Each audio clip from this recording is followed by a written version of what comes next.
There is a certain kind of person who makes others uncomfortable without saying a word. They don't argue. They don't rebel loudly. They don't announce their intentions. They simply move. They make decisions without checking first. They change direction without asking for approval. They exit situations without explanation. And strangely, this disturbs people more than open defiance ever could. Because rebellion can be confronted. Failure can be pitted. Mistakes can be corrected. But autonomy? Autonomy removes leverage. This video is about the psychology of people who move without permission. And why their existence quietly threatens systems, relationships, and social hierarchies. Why most people wait before they live. There is a rule that governs modern life. It is not written anywhere. It is not enforced by law. And yet, almost everyone obeys it. The rule is simple. Do not move until you are permitted. Most people do not realize they are following this rule. They believe they are being responsible, patient, reasonable. But what they are actually doing is waiting. Waiting for approval. Waiting for reassurance. Waiting for someone else to validate their decision before it becomes real. This is not accidental. It is a learned behavior. And once learned, it becomes invisible. From an early age, permission is framed as safety. You raise your hand before speaking. You ask before acting. You wait to be chosen. You seek confirmation that what you want is acceptable. At first, this makes sense. Children need boundaries. They need structure. They need guidance. But something subtle happens as this conditioning continues into adulthood. The skill of judgment is slowly replaced by the habit of asking. Instead of learning how to decide, people learn when they are allowed to decide.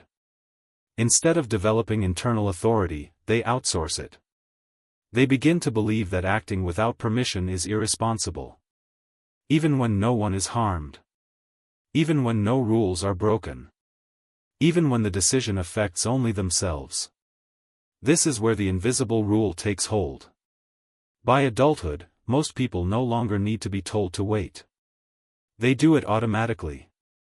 Before changing careers, they ask others what makes sense. Before leaving relationships, they seek consensus. Before pursuing ideas, they test how others will react.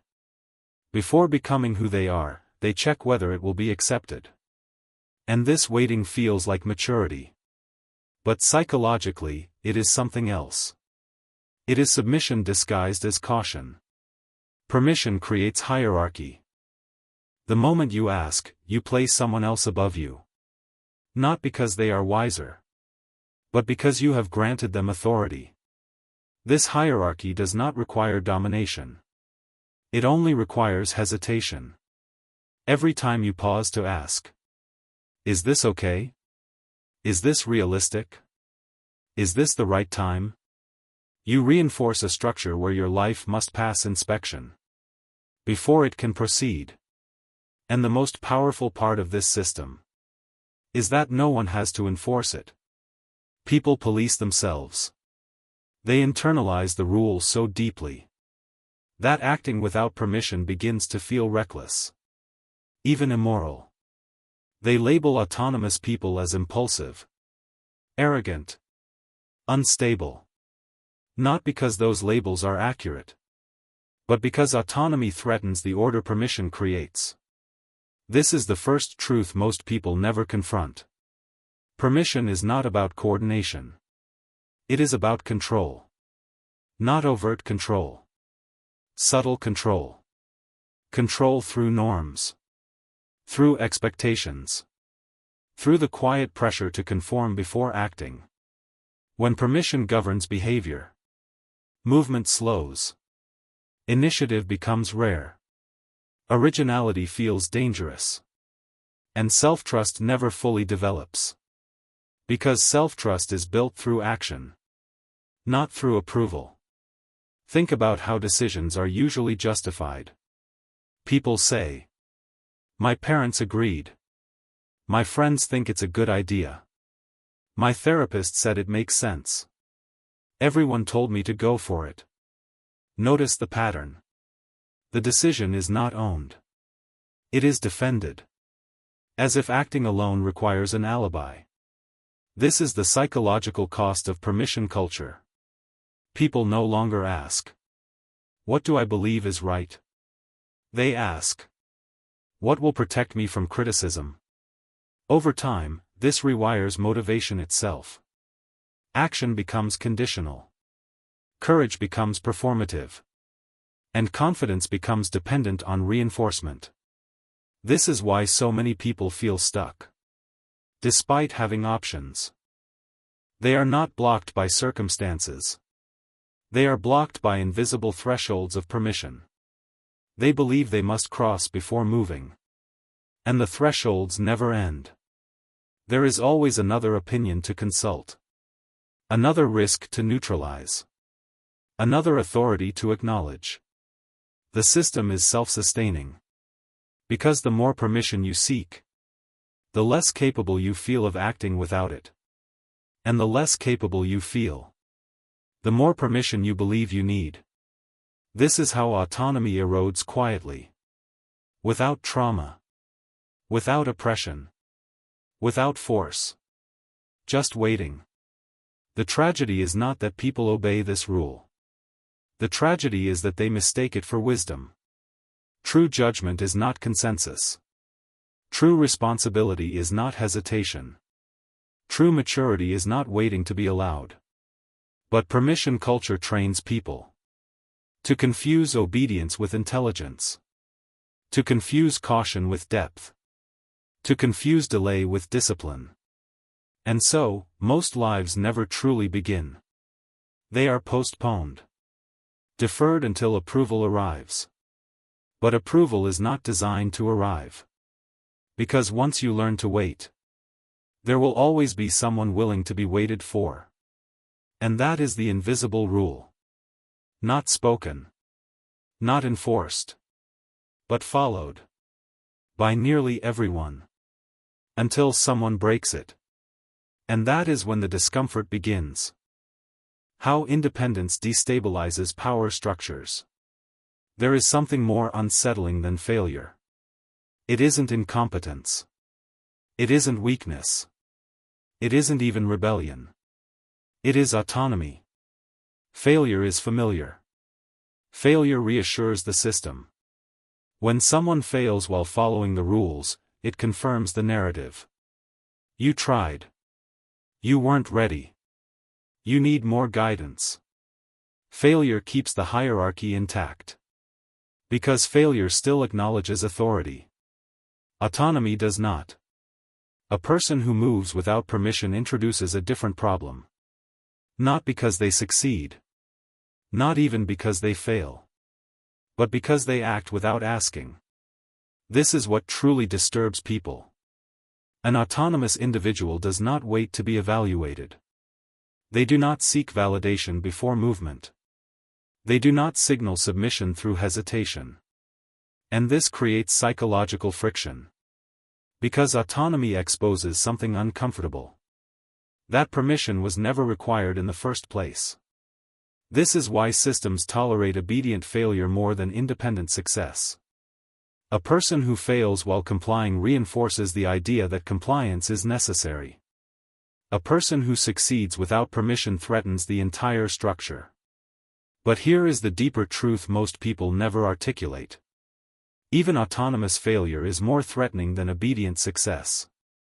Because autonomous failure still proves one thing. You acted without needing approval.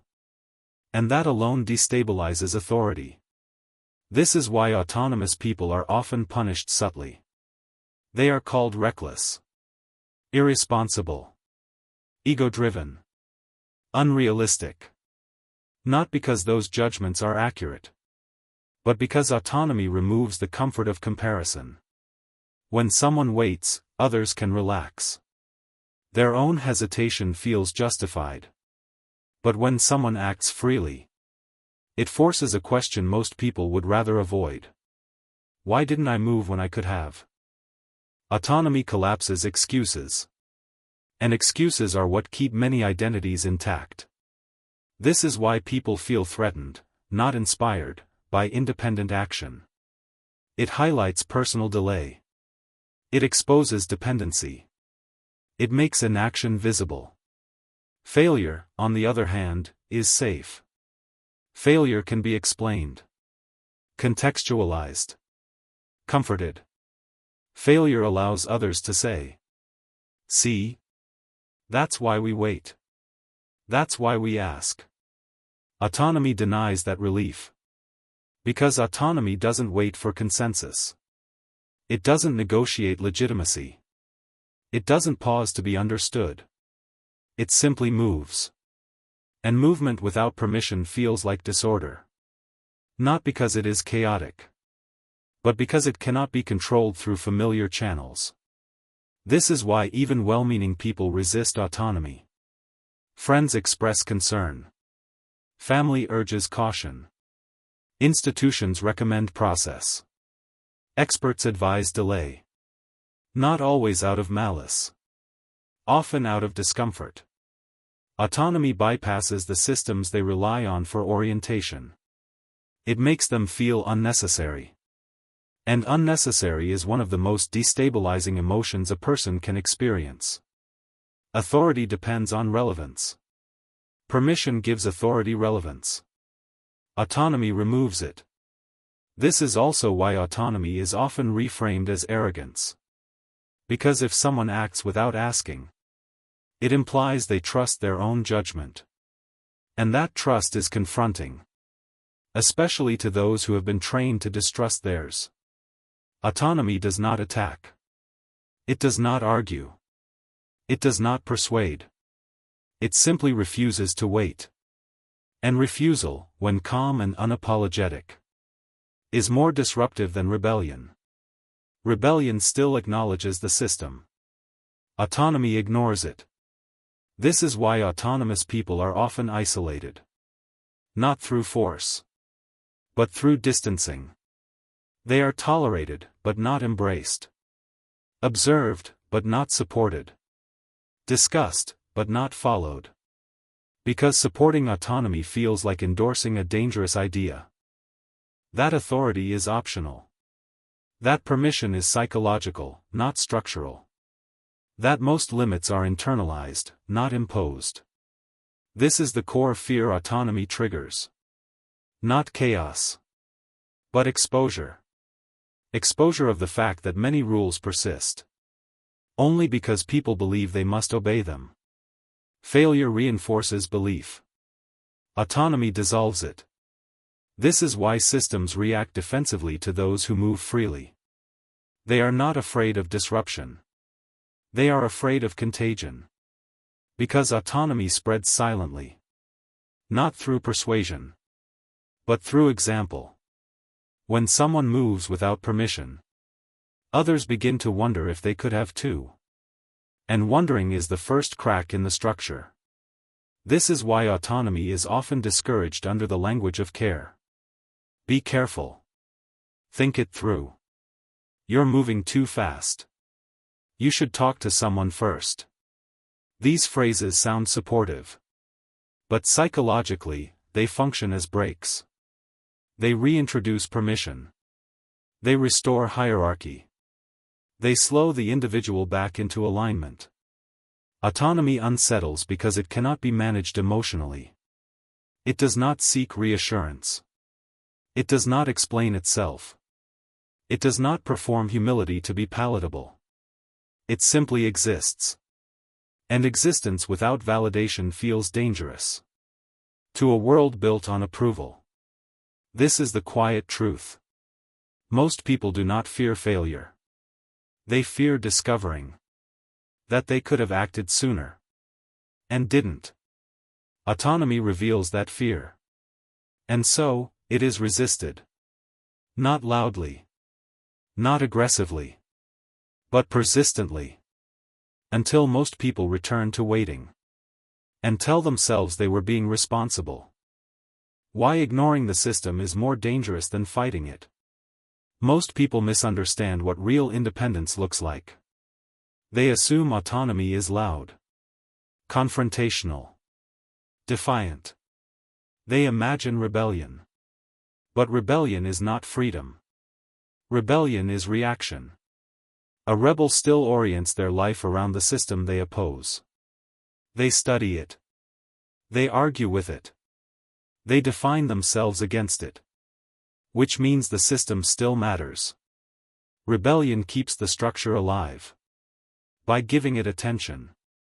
This is why rebellion is tolerated. Even encouraged. It creates the illusion of resistance. Without threatening the foundation of control. A rebel needs something to push against. They require opposition to justify their identity. Their movement is still shaped by external force. Autonomy is different.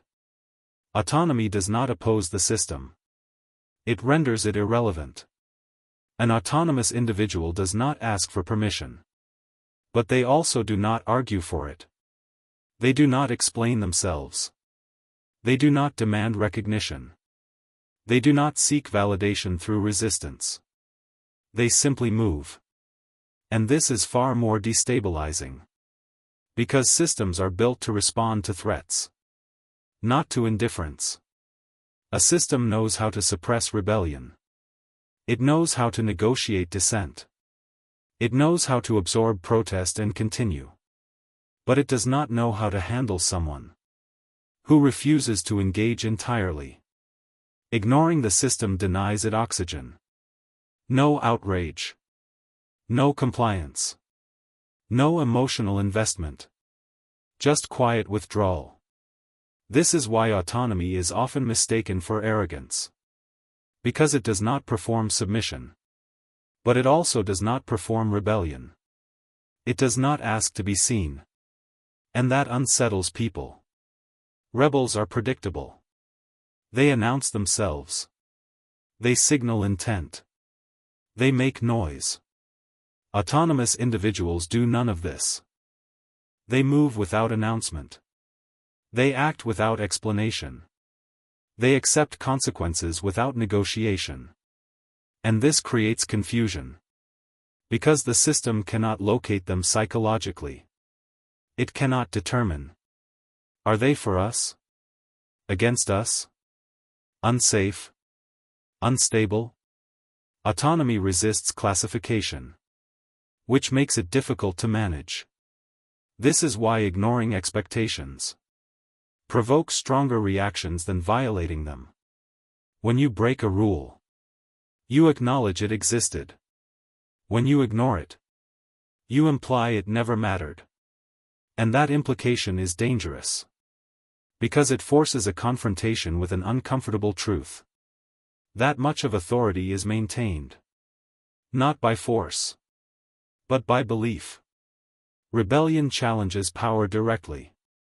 Autonomy dissolves belief in power. This is why autonomous movement is often framed as irresponsible. Not because it is reckless. But because it cannot be corrected through familiar means. You cannot argue with someone who is not trying to convince you. You cannot shame someone who is not seeking approval. You cannot threaten someone who has already accepted consequence. Autonomy is quiet. And quiet power is unsettling. This is also why autonomous people are rarely celebrated while they are becoming. They are misunderstood. Dismissed.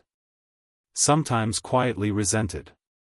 Because they are not participating in the shared psychological agreement to wait.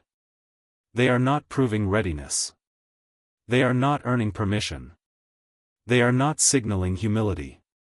They are simply acting. And action without permission exposes the illusion that permission was ever required. This is why autonomy is often punished indirectly. Not through rules. But through social friction. Distance. Withholding.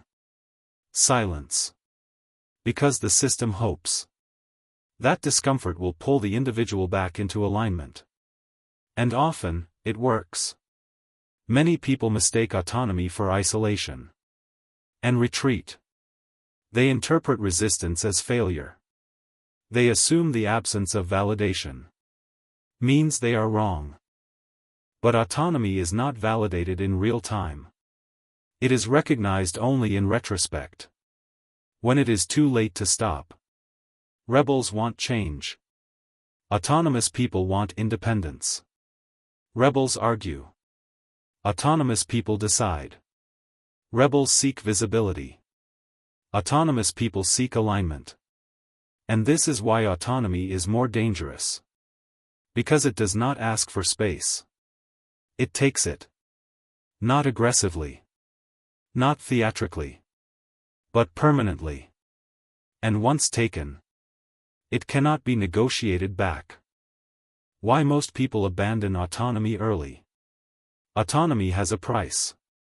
Not the kind people imagine. It does not arrive as sudden disaster, public punishment, or dramatic loss. Its cost is quieter, more psychological. And because it is subtle, most people are unprepared for it. When you move without permission, nothing explodes. Instead, things slowly withdraw. Support becomes conditional. Encouragement becomes cautious. Interest becomes distant. Not because you are wrong, but because you are no longer predictable. Predictability is what allows others to feel safe around you. Permission makes you legible. Autonomy makes you opaque. And opacity unsettles people. The first cost is misunderstanding. When you act without explanation, people begin to fill the silence. They invent motives. They project arrogance. They assume recklessness. Not because those traits are present, but because autonomy removes the familiar signals that reassure others you are manageable. You are no longer asking. You are no longer checking.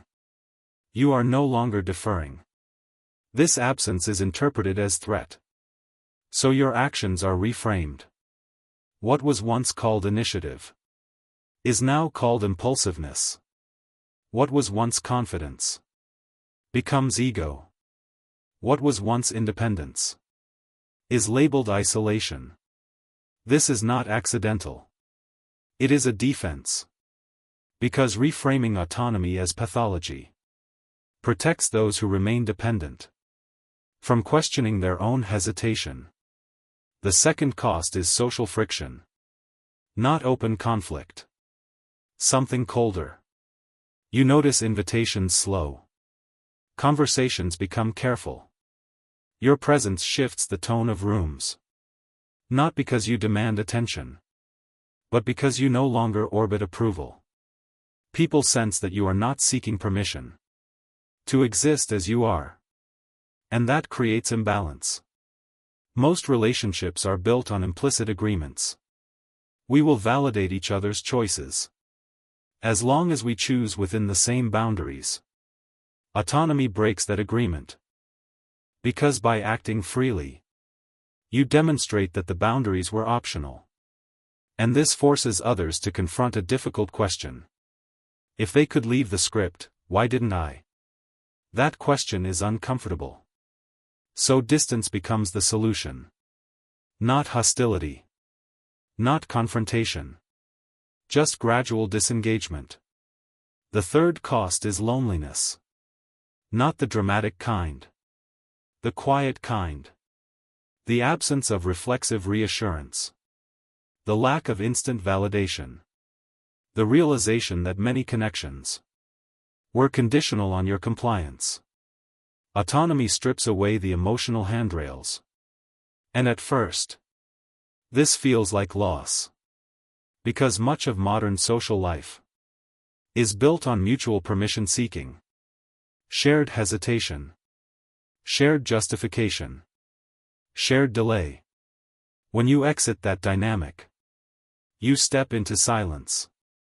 And silence reveals something important.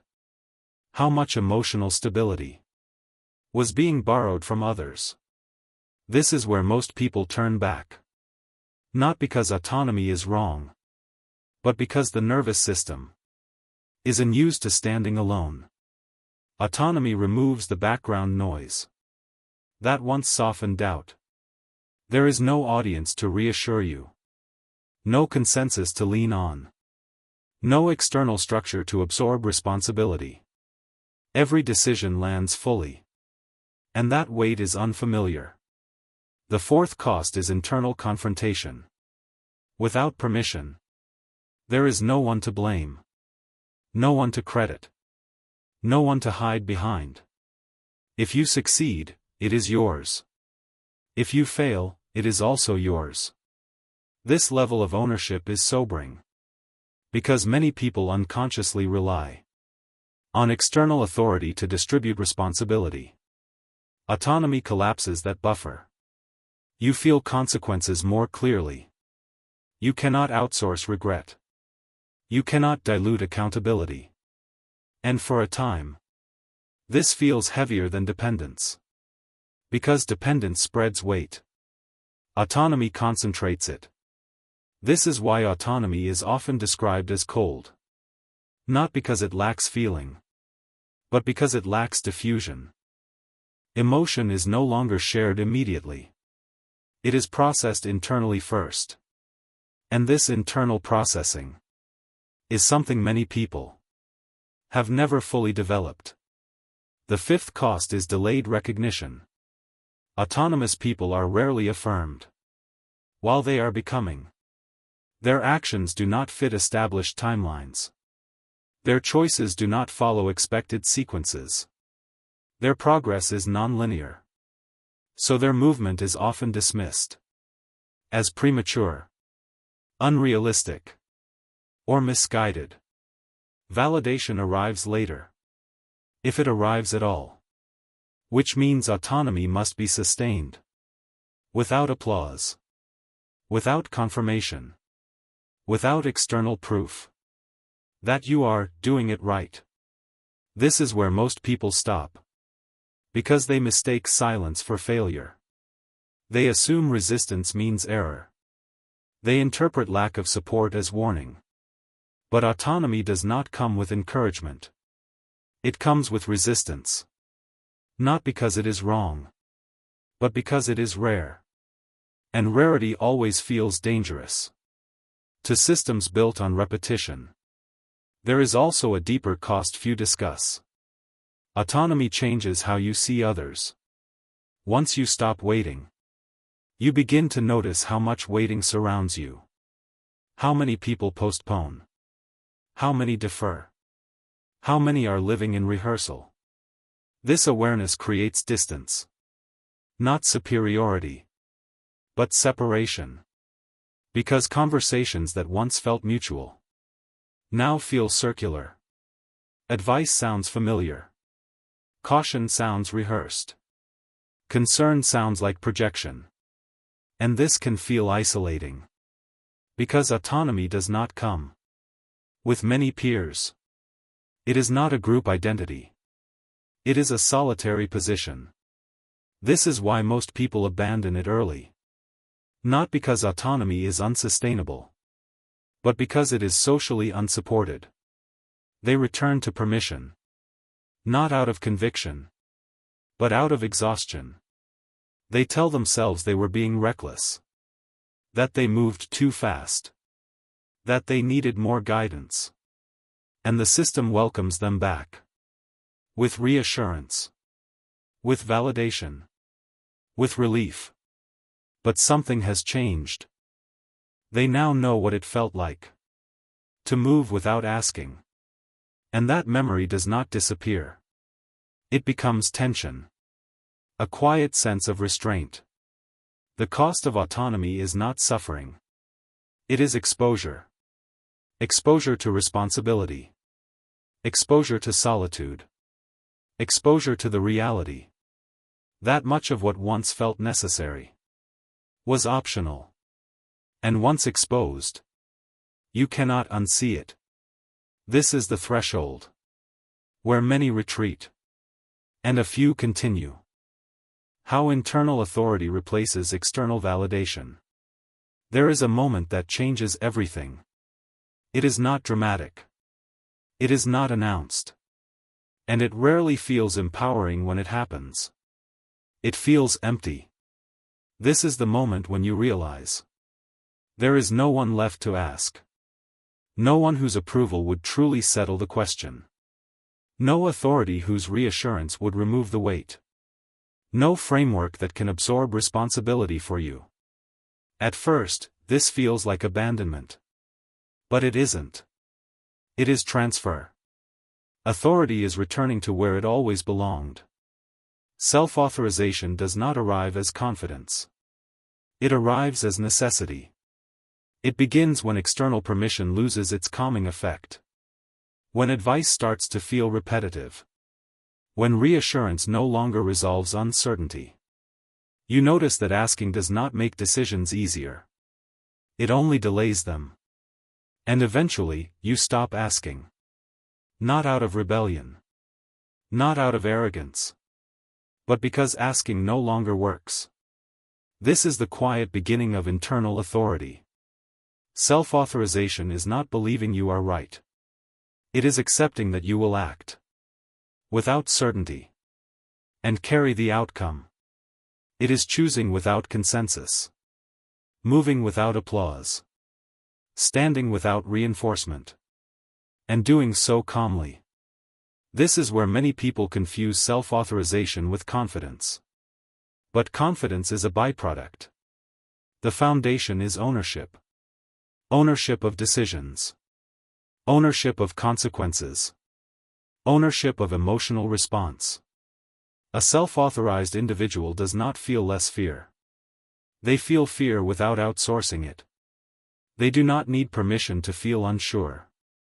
They do not need validation to proceed. They do not need explanation to justify action. They decide. Then they adapt. This creates a different internal structure. Instead of seeking reassurance, the mind begins to ask, what is required next? Instead of negotiating identity, the nervous system stabilizes around action. Instead of waiting for clarity, clarity emerges through movement. This is how internal authority forms. Not through thinking. Through exposure. Self-authorization trains the mind to tolerate ambiguity. To carry unresolved questions without paralysis. To act while incomplete. This is why it feels uncomfortable at first. Because most people have been trained to wait for readiness. But readiness is not a state. It is a consequence of acting. Self-authorized people understand this intuitively. They do not ask, am I ready? They ask, what happens if I move now? And they accept the answer, whatever it is. This is also where emotional maturity deepens. When you stop asking permission, you stop performing emotion for approval. You feel privately. You process internally. You regulate without witnesses. This does not make you colder. It makes you steadier. Because emotions are no longer signals for rescue. They become information. Data.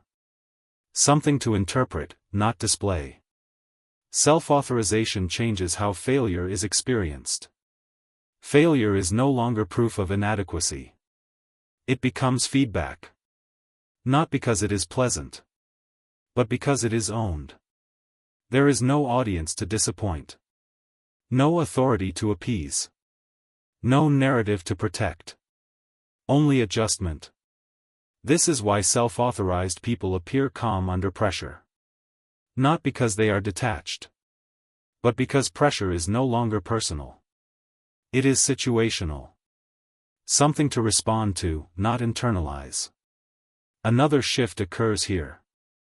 The need to explain diminishes. Self-authorized individuals do not narrate their choices. They do not seek understanding. They do not preempt judgment. They let outcomes speak. And this silence is often misinterpreted. People assume secrecy, coldness, ego. But what they are witnessing is internal closure. The decision has already been made, and integrated. There is nothing to negotiate. This is also why self-authorization attracts resistance. Not overtly, but quietly. Because it breaks the emotional economy of permission. It refuses the trade. I validate you, you validate me. Self-authorized people do not participate in this exchange. They neither seek nor withhold validation deliberately. They simply do not require it. This neutrality can feel threatening. But it is not dominance. It is independence. Self-authorization also reshapes time. Decisions happen faster. Regret is processed sooner. Momentum increases. Not because outcomes improve immediately, but because friction decreases. There are fewer internal committees. Fewer second-guessing loops. Fewer imaginary audiences. Life becomes simpler. Not easier. Simpler. And in that simplicity, capacity grows. This is the paradox most people miss. Self-authorization is not about being ungovernable to others. It is about being governable to yourself. Clear standards. Direct consequences. Immediate correction. No appeals. No deferral. No psychological outsourcing. This internal governance is what creates stability. Not rules imposed from outside, but principles lived consistently. This is why self-authorized people do not need motivation. They do not wait for emotional alignment. They act according to structure. Emotion follows later. Or not at all. And that is acceptable. At this stage, solitude changes meaning. It is no longer absence. It is alignment. Time alone is no longer something to escape. It is where calibration happens. Where decisions settle. Where priorities clarify. Where noise dissolves. Self-authorization makes solitude functional. Not romantic. Not dramatic. Just necessary. There is one final truth that must be confronted. Self-authorization does not make life safer. It makes it honest. You will be misunderstood. You will be unsupported at times. You will feel exposed. But you will no longer feel fragmented. No longer split between what you want and what is allowed. No longer divided between judgment and action. That integration is power. Quiet power. Unremarkable to observers, but unmistakable to those who have earned it. This is the end of permission. Not because you reject others, but because you no longer require authorization to exist as yourself. You move. You adapt. You stand. And you do so without asking. Not because no one could stop you, but because there is nothing left to wait for.